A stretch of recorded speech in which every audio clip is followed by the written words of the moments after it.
नमस्ते, आपके साथ मैं हूं जयप्रकाश शर्मा और आप देख रहे हैं यूपी मांगे उत्तर। होली में बैन भाईजान, या इस पर पूरा विवाद है और मौलाना हुए परेशान। भाईजान को होली में बैन करने की बात कह रहे हैं ब्रज की होली के अंदर, अब उस पर मौलाना परेशान हो गए।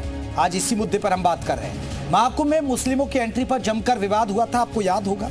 हालांकि सरकार की तरफ से किसी भी समुदाय की एंट्री पर रोक नहीं लगाई गई और कोई भी मुस्लिमों की बात करें तो उन्हें रोका नहीं गया और कई मुस्लिमों ने कुंभ में स्नान भी किया। जी हाँ, कुंभ के अंदर कई मुस्लिमों ने स्नान भी किया। अब मथुरा में रंगोत्सव पर मुस्लिमों की एंट्री पर रोक की मांग की जा रही है। संतों का कहना है कि जो सनातनी त्योहारों को नहीं मानते वो इसमें ना आए। जी हाँ, संतों ने मांग उठा दी है कि जो सनातन के त्योहारों को नहीं मानते वो इसमें एंट्री ना करें। संतों ने फरमान जारी किया है कि जिहादी मानसिकता के लोग होली में व्यंजनों में थूक जिहाद जैसी घटनाएं दोहरा सकते हैं। इसके अलावा हिंदू लड़कियों के साथ लव जिहाद भी कर सकते हैं, इसलिए इन्हें होली में एंट्री ना दी जाए। साथ ही होली पर दुकानें भी ना लगाने दी जाएं। संतों की मांग पर मौलाना ने ऐतराज जताया और कहा है कि ऐसी बातें नफरत को बढ़ावा देती है। तो आज इसी मुद्दे पर चर्चा हो रही है, लेकिन पहले आप रिपोर्ट देख लीजिए।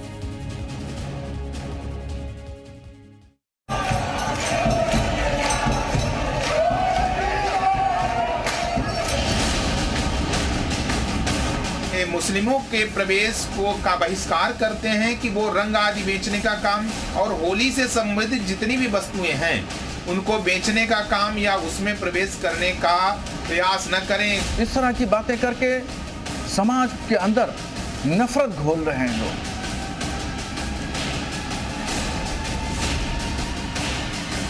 कि मुसलमानों को किसी भी तरह से होली में प्रवेश नहीं होना चाहिए। नफरत की सियासत हो रही है कि चंद लोगों को खुली छूट दी गई है जो हिंदू धर्म के ठेकेदार बने हुए हैं।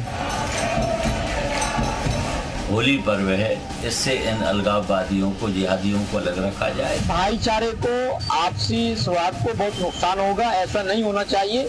जिस गौ माता को हम रोटी खिला दें उसी गौ माता को ये रोटी के साथ खा जाते हैं, तो ये भाईचारा निभा देगा। होली के दौरान मुस्लिम समाज के प्रवेश पर प्रतिबंध लगाएंगे। होली पर हम जिहादी समुदाय का बहिष्कार करेंगे।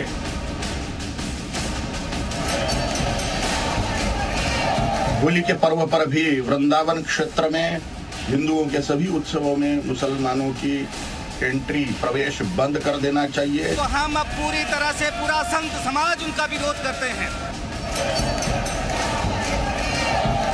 बरसाने में ये हिंदू और मुसलमान सदियों से मिलके रहते आए हुए हैं, लेकिन अपने उस पर सौहार्द पर और अपनी खुशियों पर कभी ये जो नफरतें जो चल रही हैं कभी इनको पनपने नहीं देंगे।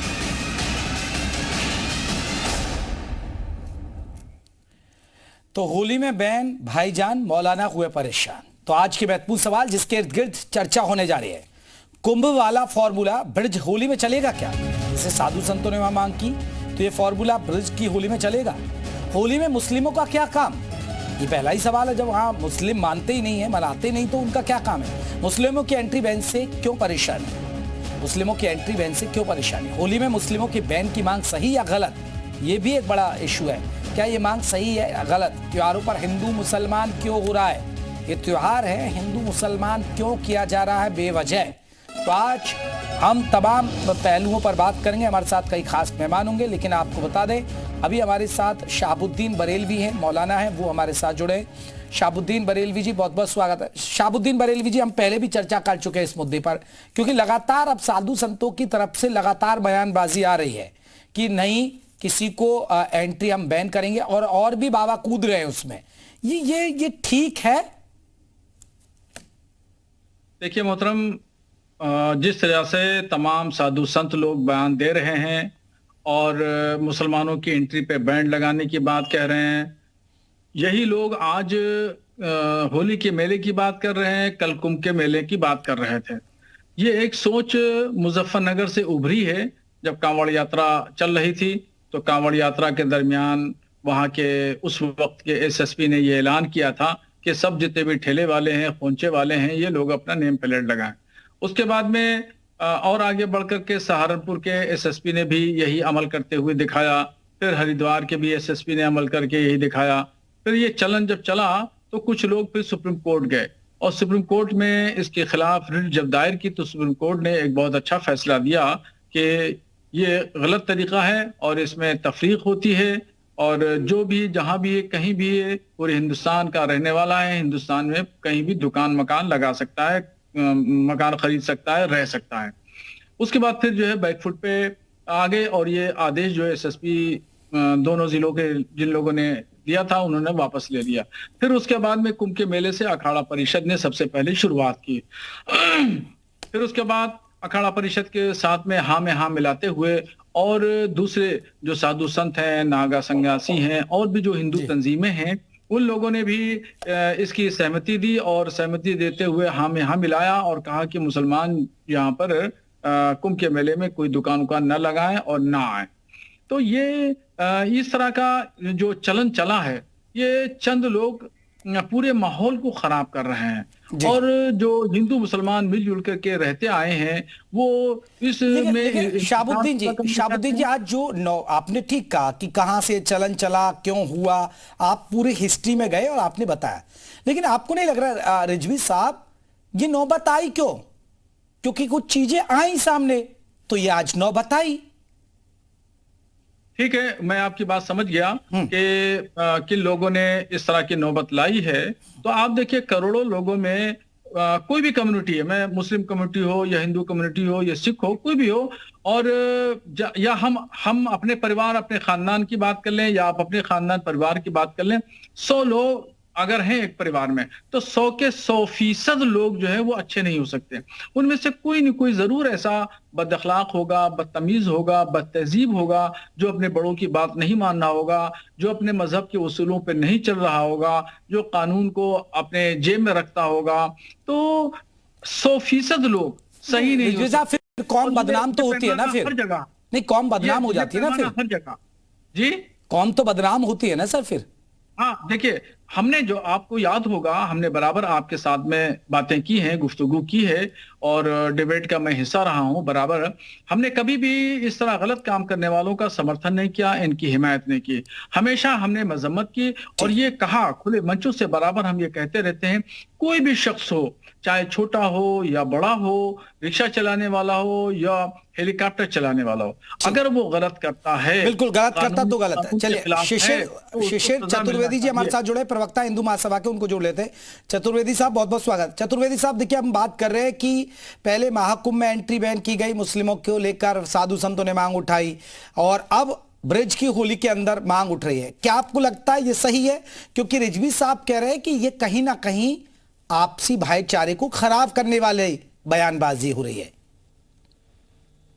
गलत बात है ये, रिजवी साहब गलत तथ्य प्रस्तुत कर रहे हैं। यहाँ पर रंग लगाने पर अगर किसी गैर धर्म के व्यक्ति, खासकर मुसलमानों के अगर रंग लग जाता है तो दंगे भड़क उठते हैं, तलवारें निकल आती हैं, गोली बम चलने लगते हैं, पूरा त्योहार खत्म कर दिया जाता है। तो ऐसे में इस्लाम के मानने वाले होली से वैसे ही नफरत करते हैं, सब जानते, दुनिया जानती है। ये जो दिखावा सरकार को घेरने का प्रयास एकदम ठीक बात नहीं है। और आखिर होली में ये क्यों शरीक होना चाहते हैं? जब इनको इतनी नफरत है, ये थूक जिहाद चलाएंगे, लव जिहाद चलाएंगे, जमीन जिहाद चलाएंगे, बायोलॉजिकल तरीके से वॉर करते हैं, घटनाएं करते हैं। तो इतने जिहादों के बाद हिंदू इनके साथ होली क्यों खेलेगा? और जब काबा में, वेटिकन सिटी में हिंदुओं के प्रवेश पे रोक है, मस्जिदों में हिंदुओं की प्रवेश पे रोक है, तो ऐसे में अगर सरकार या तो चतुर्वेदी जी दिक्कत क्या है? दिक्कत क्या आ रही है? अगर मुस्लिम आ भी जाए तो दिक्कत क्या होती है? अमूमन तो आता ही नहीं है। हाँ, बात पूरी हो जाने दीजिए। अगर वहां पर अगर साधु संत, सरकारें और आम जन अगर कहते बैन करिए तो बैन करने में क्या दिक्कत है? जब ये इनका होली नहीं खेली जाती है, इनका इस पर तो से क्या लेना देना है? जब रंग से इतनी नफरत है, नहीं ठीक है, होली नहीं, अब मान लीजिए देखिए व्यापार एक होता है, व्यापार जो होता है उस पर अगर आप ऐसे रोक लगाएंगे तो हमारे संविधान में कहीं लिखा है क्या कि मुस्लिम नहीं आएंगे हिंदू के त्योहार में, कोई रोजगार के लिए कोई स्टॉल नहीं लगा सकते? क्या ऐसा गलत है क्या? तो लोकतांत्रिक देश अगर उनके लिए तो हमारे यहाँ भी है। अगर हमारा जैसे प्रयागराज महाकुंभ अभी इतना बड़ा आयोजन, विश्व का सबसे बड़ा आयोजन हुआ, सरकार का आभार व्यक्त करते हैं। वहां पर जिस प्रकार से भव्य आयोजन में, वहां पर महाकुंभ में आपने देखी कितने आरोप प्रत्यारोप हुए। प्रयागराज जब जाएंगे तो दर्जनों ढाबे हैं जो हिंदुओं के नाम से खोल रखे मुसलमानों ने, तो जो थूक जिहाद करते हैं, जो गौ के मांस बर्तनों पे बनाते हैं, तो हमें अपनी पवित्रता को बनाए रखना क्या दिक्कत है। और हम ये चाहते हैं अगर जरा सा भी रंग अगर किसी के लग जाता है तो दंगा हो जाता है, फसाद हो जाता है। रंग कैसे लग गया? बिल्कुल। बरेलवी जी, शाहबुद्दीन बरेलवी जी, ये एक बड़ा विषय है कि कहीं ना कहीं मुस्लिम पहचान भी छुपाते हैं। अब जो ढाबे, आप जो पहचान की बात कर रहे थे, वो मामला इसलिए तो बड़ा था। और अभी देखिए, हम एक बरेली से एक मामला भी सामने आया जहां कुछ मुस्लिम युवाओं ने धमकी दी कि हम होली नहीं मनाने देंगे। देखिए, आ रहा हूं चतुर्वेदी जी, बरेलवी जी से जवाब ले रहा हूं। बरेली में पुराने शहर का एक मामला है जी, जो परसों हुआ था। तो वो शराब के नशे में था, आदमी शराब के नशे में था, उसको कुछ पता नहीं था, कुछ होश नहीं था। खैर उसको फिर पुलिस ने कार्रवाई की, वहां पे मौजूद लोग, महल्ले के लोग इकट्ठा हुए, बात खत्म हो गई, कोई बात नहीं बढ़ी। शराब के पीने वाले आदमी कोई भी कुछ भी, चाहे हिंदू हो या मुसलमान हो, वो आपस से बाहर होता है, उसकी बात को दलील नहीं बनाना चाहिए। जिस तरीके से भी चतुर्वेदी जी दलील बना करके पेश कर रहे हैं, वो दलील नहीं है। कुंभ के मेले में फेल हो गए, कुंभ के मेले में ऐसे फेल हो गए कि गवर्नमेंट से मांग करते रहे, मगर हमारी गवर्नमेंट ने कोई एक्शन नहीं लिया, कोई भी प्रतिबंध मुसलमानों पर नहीं लगा। ऐसे ही मथुरा के होली मेले में मांग कर रहे हैं, खून से चिट्ठी लिखी जा रही है। उन्होंने जिन्होंने खून से चिट्ठी लिखी है, उनके सारा खून बेकार हो गया। न जाने कितनी मरतबा खून जो है निकाल चुके हैं, वो बेचारे कमजोर हो गए इसी में, मगर गवर्नमेंट ने उन पर कोई ध्यान नहीं दिया। और अभी भी देख लीजिए, जिस तरह गवर्नमेंट ने निष्पक्ष काम किया है, उनके मेले में तो ये भी हो गया, मथुरा में होगा, मथुरा के होली में भी होगा, और वो खून से लिखी हुई होगी, क्योंकि ये गैर संवैधानिक बात कर रहे हैं। गैर संवैधानिक बात संविधान के हिसाब से चलती हैं, संविधान के मातहत गवर्नमेंट ने चलती हैं। संविधान में कहीं भी कोई परिभाषा नहीं है, कोई ऐसी इबारत नहीं है जहां पर ये लिखा हो कि फला मेले में फला आएगा, फला मेले में फला आएगा, या फला नहीं आएगा, या फला नहीं आएगा। शिशिर जी जल्दी से, मुझे क्योंकि धर्मेंद्र गिरी जी भी जुड़ गए, अगर आजादी है तो वो इनको आजादी है, तो आम जन इनको हिंदुओं को भी है। कोई किसी ने संवैधानिक पद पे कह के ये रोक नहीं लगाई है, ये तो आम हिंदू जनों से अपील है। आप तो मांग रहे थे, आप मांग कर रहे थे प्रतिबंध लगाने की गवर्नमेंट की, तो गवर्नमेंट ने कहा प्रतिबंध लगाया, उनके मेले में बिल्कुल प्रतिबंध नहीं लगाया। गवर्नमेंट ने तो निष्पक्ष काम किया, कोई पक्षपातपूर्ण नहीं किया। आप चाह रहे थे पक्षपातपूर्ण काम हो जाए, मगर गवर्नमेंट ने तो निष्पक्ष काम किया, इंसाफ पर मबनी काम किया, मुसलमानों पे बैन नहीं लगाया, प्रतिबंध नहीं लगाया गवर्नमेंट ने तो आपकी सुनी नहीं। आप चीखते रहे, चिल्लाते रहे, चिल्लाते रहे, गवर्नमेंट ने कुछ भी नहीं सुना, आपका कुछ भी नहीं सुना, और कोई प्रतिबंध नहीं लगाया। बाकायदा तौर पर गवर्नमेंट के एक मंत्री ने ऐलान भी किया,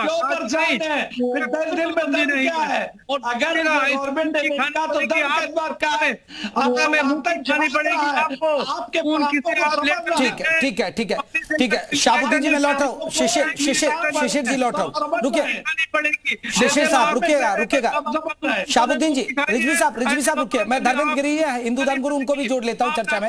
धर्मेंद्र गिरी जी रुकिए, अरे ठीक है चतुर्वेदी जी रुकिए। धर्मेंद्र गिरी जी देखिए, मौलाना साहब कह रहे हैं कि देखिए आप बेवजह शोर करते हैं, महाकुंभ में भी वही हुआ। अब देखिए सरकार की तरफ से कोई ऑफिशियली रोक तो है नहीं, न सरकार की तरफ से कोई बयान आता है, तो आप लोग मौलाना साहब मानते हैं कि आप बेफजूल ये बेवजह का विवाद खड़ा करते हैं, क्यों? धर्मेंद्र गिरी जी, जिस प्रकार जितने भी जिहाद हुए हैं अब तक, अगर मौलाना साहब उनका विरोध करते तो हमें भी लगता है कि हमारा विरोध करना गलत है। आज तक जितना भी कुछ जो भी कुकृत्य मुसलमानों द्वारा किया गया है, उस पर एक भी मुसलमान बोलने को तैयार नहीं और हमेशा उसके समर्थन में खड़ा रहता है। इसीलिए ऐसी स्थिति पैदा हो रही है। और जब इनके किसी भी त्योहार में कहीं हिंदू के द्वारा किसी तरीके का कोई भी उपद्रव, ना कोई ऐसा विरोध जताया जाता है। तो ये हमसे क्यों जुड़ना चाहते हैं?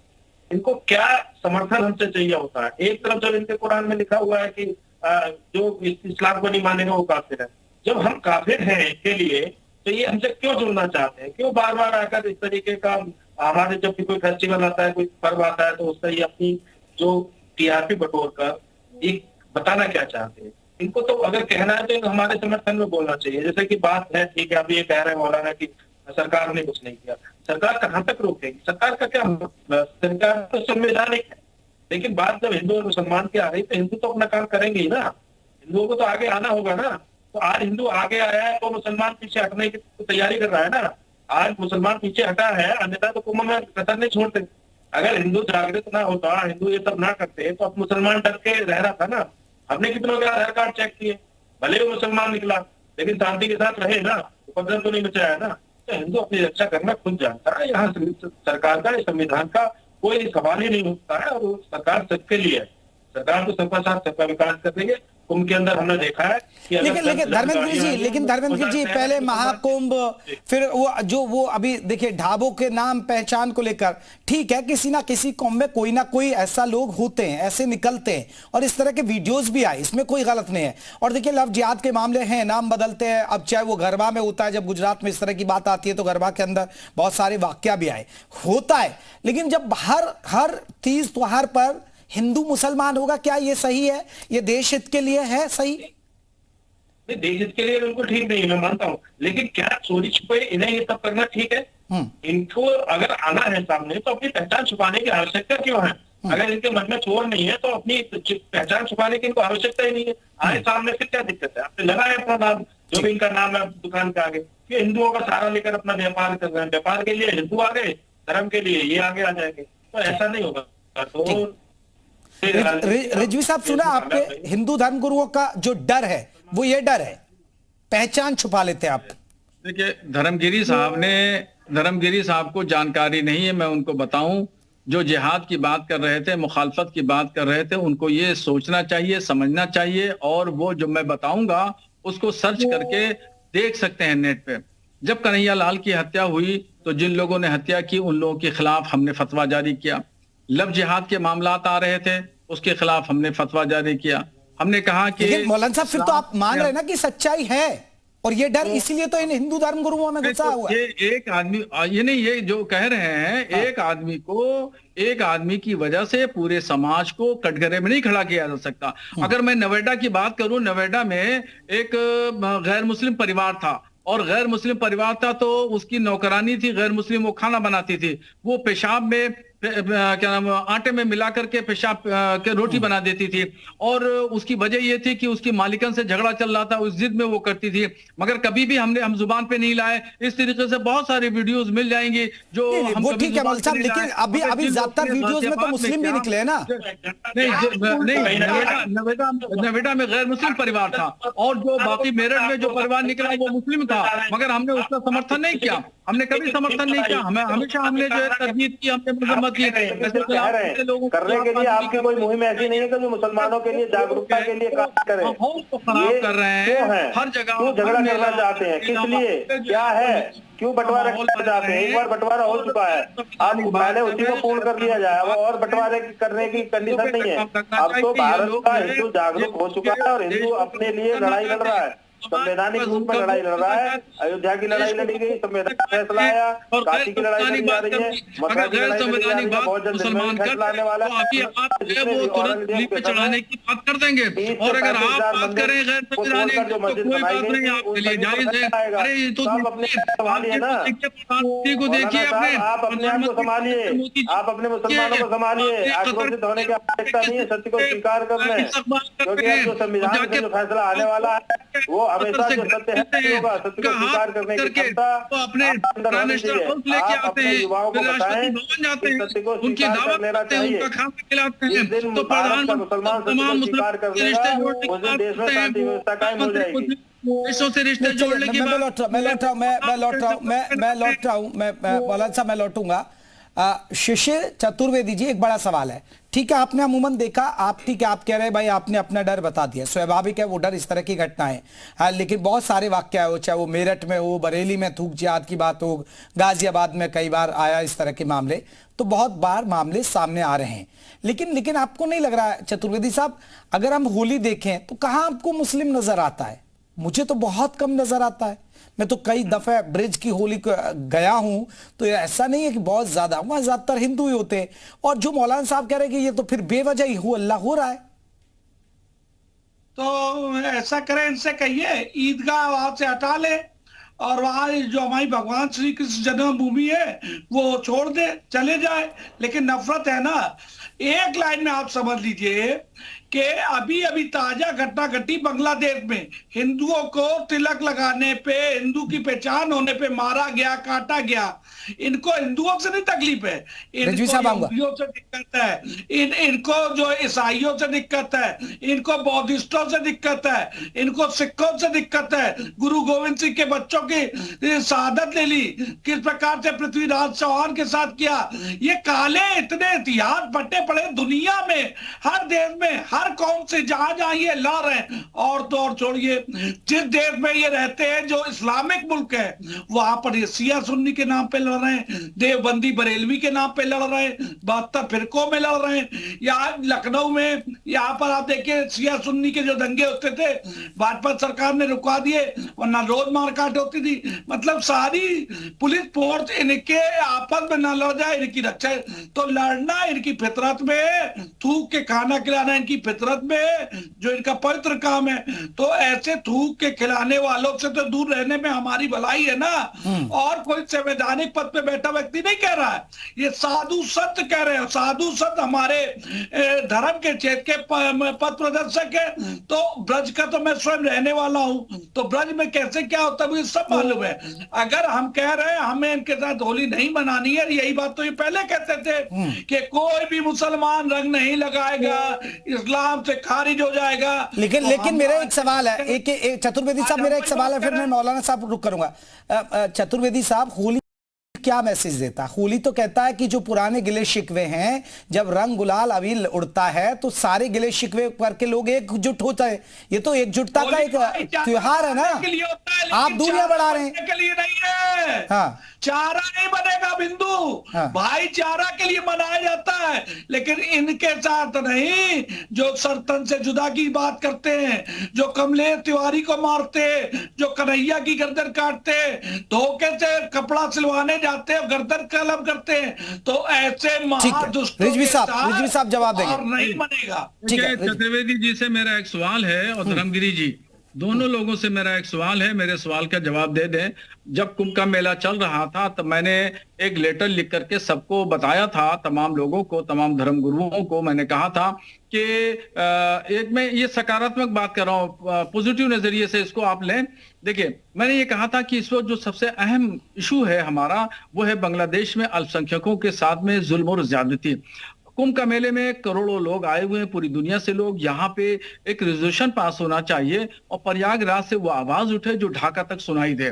मगर इसमें पूरा कुंभ के मेले में जो आए हुए साधु संत थे, हिंदू संगठन थे, ये सब फेल हो गए, कोई रेजोल्यूशन नहीं पास कर सके। जो कट्टरपंथी सरकार है मोहम्मद यूनुस की बांग्लादेश में, उस पर कोई दबाव नहीं बना सके। खाली हिंदुस्तान में मुसलमान की रट लगाते रहे, वक्त की रट लगाते रहे, और बस इस पे पूरा समापन हो गया। चाहिए यह था कि यहाँ पर एक ऐसा रेजोल्यूशन पास होता, एक ऐसी आवाज उठती कि वो ढाका तक सुनाई देती, और वहां पर अल्पसंख्यक हिंदुओं के साथ में जो ज्यादती हो रही है, उस जाति के साथ में खड़े होते।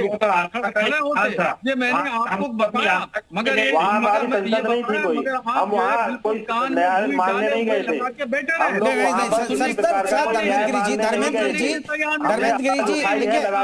हिंदू परिषद, धर्मेंद्र गिरी जी, नहीं, देखिए मैं मौलाना साहब की बात का एक बात उठाता हूँ। नहीं, धर्मेंद्र गिरी जी, वहां पर कई बार वहां धर्म संसद लगी, वहां हिंदू परिषद की धर्म संसद लगी, तमाम साधु संतों की, देवकीनंदन जो आपके ब्रिज से आते उन्होंने लगाई, वहां तमाम साधु संत पहुंचे। बात तो सही कह रहे हैं मौलाना साहब, वो मुद्दे तो आपने नहीं उठाए। उन्होंने देखिए अपनी आवाज उठाई, लेकिन उसका परिणाम क्या निकला? हमें अपने परिणाम पर जाना है। महाकुंभ जो पर्व है वो सिर्फ अपनी आस्था का प्रतीक है, अपनी आस्था को अपने विश्वास को बढ़ाने के लिए, ईश्वर के प्रति आस्था रखने के लिए हम वहाँ पर पहुंचे हैं। हम वहाँ पर किसी प्रकार का कोई फतवा जारी नहीं करना था, कोई आदेश नहीं देना था किसी प्रकार का। वहाँ ना संसद चली, न किसी प्रकार की कोई ऐसी मीटिंग हुई। वहाँ तो सबने अपनी पवित्रता का आनंद लिया। वहाँ इस प्रकार से आज धर्म की रक्षा के लिए हम लोग कार्य करते हैं। पूरे साल हम जो लोग काम करते हैं, पता है हमारे इधर क्या होता है मौलाना साहब, हमारे यहाँ फतवा जारी नहीं होता ना, कोई रेजुलेशन पास होता है मुझे लगता है हिंदू धर्म के अंदर। क्या होता है क्या शिशिर साहब, ऐसा होता है क्या? पर सरकार फैसला लेगी, हम अपनी सरकार के खिलाफ फैसला नहीं करना। ठीक है धर्मेंद्र गिरी जी रुकिए, चतुर्वेदी जी मैं बता रहा हूँ कि जाति जनगणना की बात लगातार चल रही थी, लेकिन महाकुंभ ने मैसेज दे दिया, मुहर लगा दी वहां पर के 60 करोड़ 70 करोड़ हिंदुओं ने जाके मुहर लगा दी, जातियों से उठकर हम सब एक है, ना कोई पंडित है, ना कोई लाला है, ना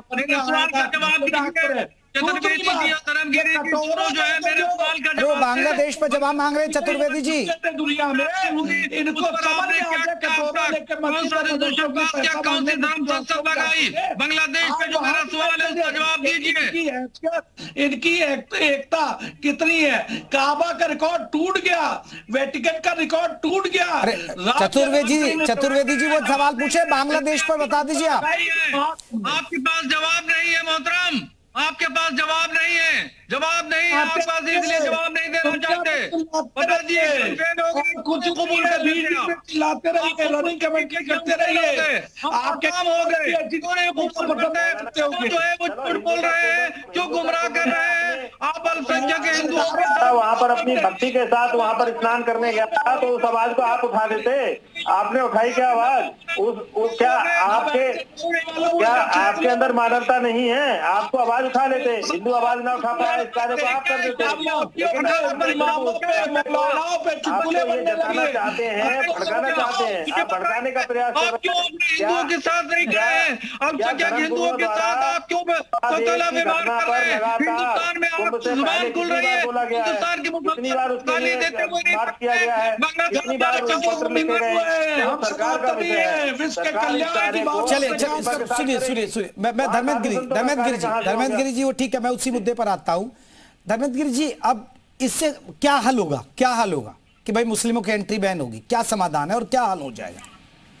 देखिए मुस्लिमों की एंट्री बैन होगी ये बहुत आवश्यक हो गया है, क्योंकि मुसलमानों को एक टाइम पे ये लगने लगा था कि हिंदुओं में आपस में बांटो और काटो, वो कटेंगे तो बटेंगे वाला जो फॉर्मूला था वो योगी जी ने फेल कर दिया है। अब हिंदुओं को भी समझ में आया और मुसलमान इस चीज से डर रहा है, क्योंकि मुसलमान का व्यापार, मुसलमान की रोजी रोटी जब छीनने की बारी आई है, मुसलमान अब आगे प्रयास कर रहा है कि कैसे जब हिंदुओं को फिर से बहला फुसला के इनके अंदर घुस जाओ। लेकिन आगे आने वाले समय में सरकार भले ही संवैधानिक है, लेकिन हिंदू बिल्कुल नहीं चाहेगा कि उनके किसी पर्व पर मुसलमानों का किसी प्रकार का योगदान हो, और कदापि होना भी नहीं चाहिए, क्योंकि इनके पूर्व के ऐसे कृत्य रहे हैं औरंगजेब और मुगल शासकों के दौरान। जिस प्रकार से हमारे पापों को कुचला गया, हमारे स्थानों को कुचला गया, वहां पर विवादित ढांचे खड़े किए गए। अगर मुसलमानों में मौलाना साहब इतने ही अच्छे हैं तो हम प्रमाण दे रहे हैं ना उनको। हमारे भगवान लड्डू गोपाल जी जो केशव देव जी का मंदिर था, औरंगजेब ने तोड़वाया था, हमसे प्रमाण ले लीजिए। आइए लेकिन क्या धर्मेंद्र गिरी जी आप चाहते हैं कि मुस्लिमों से बिल्कुल बायकॉट कर दिया जाए? नहीं क्या मुस्लिम, अब देखिए आपको तो हर पग पे देखिए कोई पंचर लगाने वाला मुस्लिम मिलेगा, आपको कोई सैलून वाला मुस्लिम मिलेगा, आपको सर प्लम्बर आपका मुस्लिम मिलेगा। कहां से ऐसे? ये तो एक दूसरे के सिक्के हैं ना, एक सिक्के के हम दो पहलू हैं। कभी उनके काम हम आते, वो उनके काम आते। एक देश में अगर ऐसे बात होगी तो कहीं ना कहीं सौहार्द खतरे में है ना, ये तो भाईचारा खतरे में है, क्योंकि आपका रंग रोगन करने वाला भी हो सकता है कि आपके आश्रम में आता होगा, वो भी कहीं ना कहीं मुस्लिम हो सकता है कि प्लम्बर भी मुस्लिम होगा। बहुत सारे काम जो मुस्लिमों के बिना अधूरे हैं। कुंभ में भी जितने नाम आपने गिनाए हैं, कुंभ में भी उनकी तादाद कम से कम 40% थी। लेकिन अगर जिस प्रकार आप बात कर रहे हैं तो इनको यही तो हम चाहते हैं कि ये अपनी पहचान छुपा के ही क्यों काम कर रहे हैं। मुसलमान बन के ही सामने आए ना, इनको जब इनके मन में कोई छल कपट नहीं है तो सीधा सीधा आए सामने, तब ये आवाज उठने की नौबत ही नहीं आती। लेकिन अब ये आवाज उठी है तो इनको अपने घर वापसी करनी होगी। जो लोग मानते हैं कि 5 पीढ़ी बरेलवी साहब वही डर जो चीजें होती हैं और वो कौन रोकेगा? वो आप जैसे धर्मगुरु रोकेंगे, आप जैसे धर्मगुरु जागरूक करेंगे, आप जैसे लोग उनके खंडन करेंगे, चीजें आएंगी तो सवाल उठेंगे। देखिए मैं इसलिए उदाहरण दूंगा, अब कहीं ना कोई कनेक्शन आता है, जब आतंकवादी की बात आती है तो मुस्लिम कौम से क्यों जुड़ जाता है? अभी आपने सामने भी आ गया होगा, अभी हरियाणा से एक आतंकवादी पकड़ा गया, वो मुस्लिम था और वो कहां से था? अयोध्या से। वो राम मंदिर को उड़ाने की साजिश हो रही थी, वो मिल्कीपुर का रहने वाला निकला, अयोध्या के मिल्की। तो ये फिर कहीं ना कहीं एक नैरेटिव सेट हो जाता है ना सर, एक कौम को लेकर। मौलाना साहब देखिए, हम कभी भी आतंकवाद की हिमायत नहीं करते। हमने तो आतंकवाद के खिलाफ रामलीला ग्राउंड, दिल्ली में, जयपुर में, बंबई में, लखनऊ में, बरेली में, जगह जगह हमने आतंकवाद मुखालिफ कॉन्फ्रेंसें कराई हैं और बराबर हम इस मुहिम में चलाते रहते हैं। खुद जो कट्टरपंथी विचारधारा का संगठन PFI है, उसके खिलाफ हमने अभियान चलाया। आपको याद होगा, इसी वजह से कट्टरपंथी विचारधारा के खिलाफ अभियान चलाने की वजह से मुझे जान से मारने की धमकी दी गई। और मैंने, आपको याद होगा कि हाफिज सईद जो आतंकवादियों का सरगना है, पाकिस्तान में रहता है, हमने उसके खिलाफ फतवा जारी किया, आतंकवाद के खिलाफ फतवा जारी किया। और सरतन से जुदा की बात है तो सरतन से जुदा हमने हमेशा इस बात को कहा कि ये पाकिस्तान से प्रमोटेड किया हुआ नारा है और ये हिंदुस्तान में आया, यहाँ हिंदुस्तान के नौजवान ना लगाएं। इसको हमने बाकायदा तौर पर पूरे हिंदुस्तान में मुहिम चलाई। और तो यही तो बात है ना रिजवी साहब, ये आता है फिर भी वाकया। देखिए आप खुद कबूल कर रहे हैं कि पाकिस्तान का फिर भी यहाँ हो जाता है। हमें कामयाबी मिली, 95% हमारे नौजवानों ने लगाना बंद कर दिया। हमने उसका एक नेमल बदन नारा दिया कि प्यारे नबी की है शान। हमने बताया ये हिंदुस्तानी बुजुर्गों को नारा है, ये लगाओ। तो इसमें हमें कामयाबी मिली। 95% लोगों ने इसको बंद कर दिया। तो ये जो बैठे हुए हैं ये लोग इस बात को मानने के लिए तैयार नहीं है। हमारी मेहनतों को, हमारे सकारात्मक सोच को, हमारे राष्ट्रवादी सोच को, हमारी सूफी विचारधारा को ये मानने के लिए तैयार नहीं है। ये गालियां ही देंगे और ये कुछ भी हम कर लें। चतुर्वेदी जी आखिरी कमेंट देखिए, वो कह रहे हैं कि हमने पॉजिटिव कदम उठाए, ऐसा नहीं है। अगर गलत है हमारी कौम में तो हम काम करते हैं।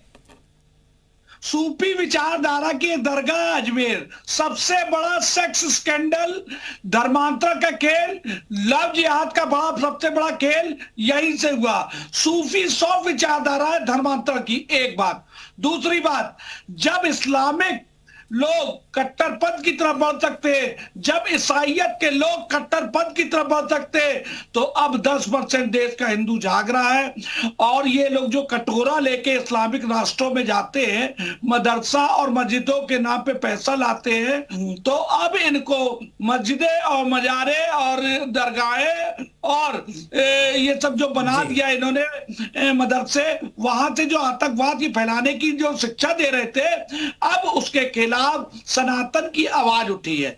और ये आवाज आखिरी कील होगी। ये जो गजवाए हिंद का इनके अंदर जो सपना छुपा हुआ है, वो जो अलतकिया है कि जहां संख्या कम हो वहां फरेब करके भाईचारा स्थापित करो। चलिए आप देखिए क्या स्थापित करेंगे आप लोग, क्या करेंगे। लेकिन जो हमारे तमाम दर्शक है वो सोच रहे होंगे कि हर तीज त्योहार पर हिंदू मुसलमान क्यों हो रहा, कभी महाकुंभ में, अब होली पर भी ये हिंदू मुसलमान हो रहा है। लेकिन मैं तो अब कुछ कह नहीं सकता, मैं तो ये कहूंगा कि भैया होली है, बुरा ना मानो। चलिए बहुत बहुत शुक्रिया आप सभी मेहमानों का हमारे साथ चर्चा में जुड़ने के लिए।